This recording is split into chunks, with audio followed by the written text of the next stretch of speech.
miss most? What do you want us to know about him as his mom, and what do you miss most? That face. That face.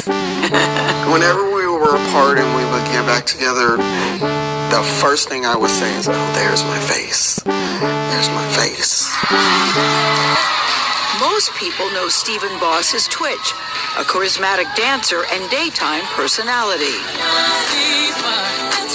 But to Connie Boss Alexander, Stephen was her loving son. He was kind and caring, and I know that sounds cliche, but he truly was kind and caring and always wanting to make sure you were okay and taking care of you. We're a very affectionate family, so very affectionate. He always kissed me on my forehead. Yeah. I miss that. Connie last texted with Stephen on Monday, December 12th, 2022. She says it was an ordinary conversation. They talked about work and his children's Christmas list. The next morning, Connie says she got a phone call from his wife, Allison Holker, asking if she had heard from him. Hours later, he was found dead in a hotel room with a self-inflicted gunshot wound. Connie's brother, Alan, told her the terrible news. And I just remember Alan saying, Connie, he's gone.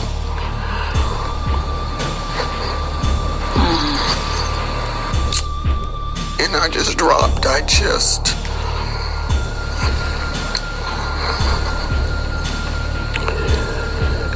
You can't imagine those words. I can. Connie says she is still processing Stephen's death and what she says happened next when she flew to California to be with Allison and the children. The intent was to grieve together, be a family together, because we were family, we were boss. And we wanted to be there for her. We were, trying to figure out what we were going to do or what she wanted to do in terms of plans. And then I got a phone call saying, we need you guys to sign non-disclosure agreements. And we were like, why? What's going on? What is this for? And she says, well, somebody in the family has sold a story to a magazine. And we were like, what are you talking about? Who did this? And she said, Granddad. And that's Stephen's grandfather. And now, if you know my dad, he's the most respected, the most integrity. Would never do that. So a magazine did call him, and in the throes of grief, my father answered the phone, and they asked him questions. Right, and he's answering. Right, he's answering the questions. Saying we're grieving, we don't know what happened, whatever the answers were. But it was at that point that it became, you guys are doing this. We need you to sign this, and we were like, no, that is not true. And that's kind of where it started.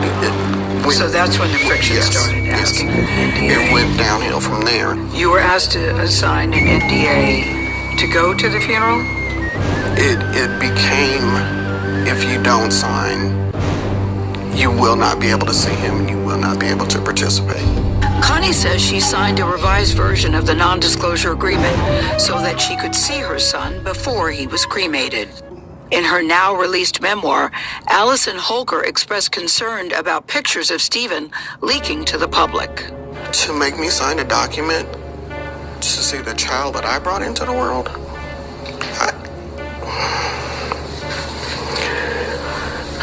I can't even put into words what that feels like. And this was a sensational story, so definitely there are going to be people out there who would take advantage of that, so I truly understand that. I guess my issue with it is that we are family. I'm his mother. What did you honestly think I was going to do? His brothers, his grandparents, his uncle, his aunts. What did you think we were going to do? Now, just over 2 years since Stephen's death, a People magazine article has become a new point of contention.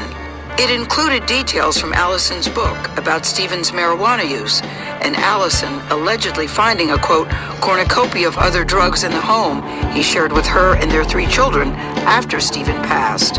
And when you read it for the first time and heard it, what did you think? How did you react? Immediately it was, oh my God. And then it was, this is going to be out there for the kids to see. The People article also included details about Stephen's private journals, where Allison says he alluded to being sexually abused as a child. I guess my thought is, first of all, that was his story to tell. Were you aware that that was even a possible issue for him? You know, in the People article there, she alludes that he seemed to indicate that he had been sexually abused by a trusted male figure in his life. No. You were not aware of any of that? No. Those details were also a shock to Stephen's younger brother, Dre Rose. So did you know about any of these issues before the People magazine article came out? Cornucopia of drugs, including mushrooms, pills, and other substances, implying that he had a serious drug issue. I knew that recreationally he's used or tried things. That wasn't a shock to me. This cornucopia of drugs that had to be Googled, we don't even know if those were, we don't know anything to be true. Finish that sentence. We don't even know if those were his? Yes, I mean, really, it's hearsay. It's someone else's version. And if that is the truth, there could have been a better way to bring that to the family, and then we discuss, what that meant. So you wish there would have been a conversation with the family? Yes. That I found this. Do you know anything about it? Were you aware of possible sexual abuse in his childhood? You knew nothing that was about new. That was a shock to you to hear that. Yes.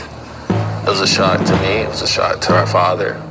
Because when that comes up, it's like, well, hold on, a male figure. A male figure, right. Yeah. So now you have our family looking at each other like, well, what happened? And we didn't know anything of that nature.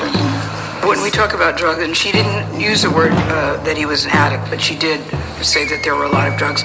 Couldn't she have known things about him that you two didn't? Mom wouldn't know, you wouldn't know. It's a possibility. I mean, the they were wife married. often knows more than the family, even as close as the family. So you don't give her a pass on that she may know things that you all didn't know. I think about him. There are things that she knows that we didn't know, but also know that there are things about him that she didn't know. Dre, who worked with Stephen, says his brother would often confide in him about struggling with issues like imposter syndrome, and together they would come up with ways to tackle his insecurities. He says Stephen told him that those conversations were difficult with Allison. So, in my opinion, our conversation that he had with me, he felt silenced, like he couldn't get it out. He felt silenced in his own home? Yes, often.